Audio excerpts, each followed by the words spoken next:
উত্তরাঞ্চলে কৃষিজাত পণ্যের উদ্বৃত্ত আছে। সবগুলো পণ্যই আপনারা উদ্বৃত্ত ফলান। আবার আরেকটা দুঃখজনক উদ্বৃত্ত আছে, ঋণাত্মক উদ্বৃত্ত। সেটি হচ্ছে যে দারিদ্র্যের হার সবচেয়ে বেশি, আপনার দারিদ্র্যের হার 27.8%, মানে জাতীয় গড়ের চেয়েও বেশি। তারপরে হচ্ছে যে যদি খেয়াল করেন যে 10 আপনার আর মানে এইগুলো যদি আবার চিন্তা করেন, আজকে আমরা যে সমস্ত জেলাগুলো নিয়ে করছি তাদের দারিদ্র্যের হার অনেক জেলায় অনেক বেশি।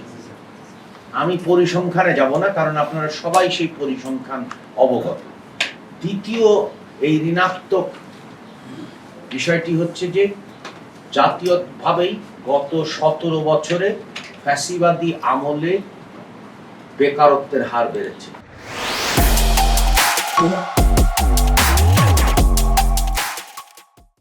যে উন্নয়নের বয়ান দেওয়া হয়েছে সেই উন্নয়নের বয়ানের কোনো ভিত্তি যেমন ছিল না, তেমনি অনেক ফন্দি ফিকির করে যে প্রবৃদ্ধির গল্প বলা হয়েছে, কিন্তু সেই প্রবৃদ্ধির গল্প বলতে যেও তারা বেকারত্ব বিরাট, অর্থাৎ হচ্ছে যে কর্মসংস্থানহীন প্রবৃদ্ধির বয়ান কিন্তু তারা নিজেরাই স্বীকার করেছে। তার মানে হচ্ছে যে বেকারত্বের হার বিশাল।